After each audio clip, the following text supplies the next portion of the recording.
Hello सबैमा नमस्कार। म हिमाल श्रेष्ठ फ्रम गोर्खा बोर्लाङबाट छु।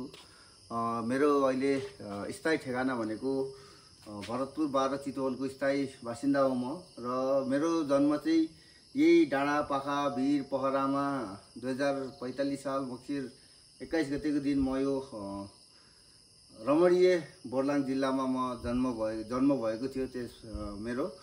र त्यसपछि निकै कालान्तरपछि हामीहरू 2058 साल जेठ 21 गते यहाँ भएको सम्पूर्ण श्री सम्पत्तिहरू यथावत राखेर हामीहरू बोर्लाङ छोडै चितवनतिर प्रस्थान भयो। र त्यस दौरान पनि निकै नै उतार चढावको बिचमा कार्य गर्दै गयौँ र यो बोर्लाङ आउने जाने क्रमहरू भइरहन्थ्यो। कुनै बेला दसैँ तिहार या फिर कुल पूजा यताउति चाडपर्वहरू आइरहन्थ्यो। र अहिले पनि म एउटा भनौँ सौभाग्यले म आज यो बोर्लाङमा आउने मौका फेरि जुरेको छ मेरो। बोर्लाङमा आएर म जस्ट हिजो मात्रै यहाँ आएँ र अहिले कोटकाली यो हाम्रो कोटकाली मन्दिरमा अहिले दर्शन गर्दैछु मैले। अब म तपाईँलाई अब हाम्रो गाउँको बारेमा एउटा सानो वृत्तान्त परिचय दिन गइरहेको छु।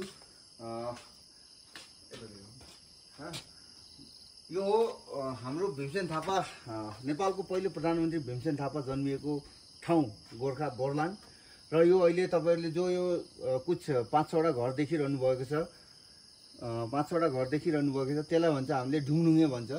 त्यो ठाउँको नाम ढुङढुङ्गे हो। हामीहरू सानो छँदा त्यहाँ निकै नै कोदो रोप्ने, धान रोप्ने तथा सम्पूर्ण घाँस दाउराहरू काट्ने काम त्यहाँबाट हुन्थ्यो। र त्यहीबाट फेरि तल गयो नि एउटा यो खोला जस्तो देख्नु भएको छ। यो खोला जसलाई हामीले तान्दाङ खोला भन्छ, त्यो हाम्रो खोला हो। र त्यहीँ हाम्रो खेत पनि छ, पुर्खौली खेत छ। र त्यो खेतमा हामीले सम्पूर्ण अन्न उब्जाउहरू गरिन्थ्यो। र यो तान्दाङ खोलामा माछा मार्ने, घङ्गडा मार्ने, ल्याउने, बेलुका खाने, फेरि पकाएर खाने बहुत रमाइलो बालापन थियो त्यति बेलाको।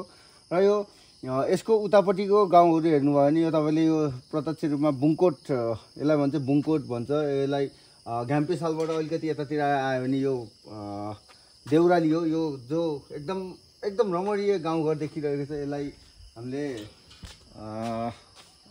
घ्याम्पे साल देउराली भन्छौँ यसलाई। र यो नजिक एउटा सेतो उ छ, यो प्रहरी चौकी हो। त्योभन्दा अलिकति अगाडि थियो पहिलाको प्रहरी चौकी। र माओवादी द्वन्द्वकालको दौरानमा 2059 सालमा त्यो डाँडा सल्लाहघारीबाट माओवादीहरूले फायर गर्ने, यताबाट पुलिसले फायर गर्ने दोहोरो भिडन्त भएको थियो। त्यसमा 11 जना पुलिस र 7 जना माओवादीको पनि अन द स्पोट डेथ भएको थियो। त्यति बेला हामीहरू चितवनमा सिफ्ट भइसकेको थियौँ।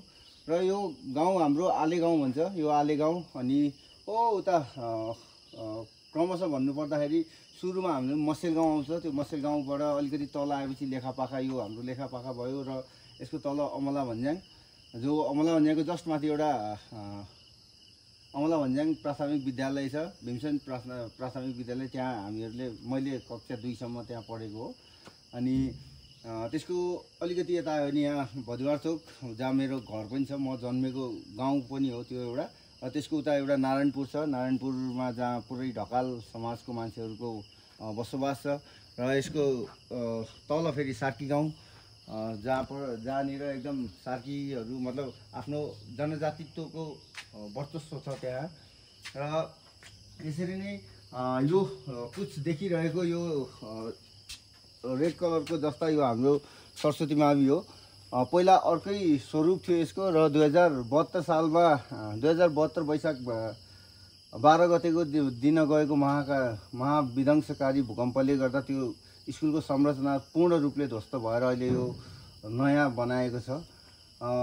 त्यस्तै ठाँटी बजार, यो हाम्रो यो सम्पूर्ण यो एकदम राम्रो छ। यो मेरो गाउँ मेरो ठाउँ, मलाई मेरो गाउँ मेरो ठाउँ एकदम प्यारो लाग्छ। र अहिले हामीहरू अहिले यहाँ कोटाथानमा आएर बसिरहेको छौँ। र मलाई मेरो जन्म यतापट्टि बस्छु म, जो तपाईँहरूले प्रत्यक्ष रूपमा पनि यो राम्रो गाउँलाई देख्नु सक्नुहुन्छ। मलाई मेरो गाउँ मेरो ठाउँ, म जन्मेर हुर्केको मेरो बालापन, मेरो वयस्क त मेरो उता चितवनतिर गयो र मेरो बालापनमा म खेलेको हुर्केको मेरो साथीहरू त अहिले कोही पनि छैन। अहिले कोही कतै वेल सेटल भइसकेको छ होइन। र पनि मलाई मेरो गाउँठाउँ एकदम राम्रो प्यारो लाग्छ, माया लाग्छ। त्यस कारणले कसैले भनेको पनि हो कि जननी जन्मभूमिश्च स्वर्गादपि गरेसी भनेर होइन। आफूलाई जन्म दिने आमा र आफ्नो जन्मथलो एकदम प्राणभन्दा प्यारो, स्वर्गभन्दा प्यारो लाग्छ भन्दै मेरो 2 शब्द यहीँ टुङ्गाउँछु। हस्त, धन्यवाद, नमस्कार।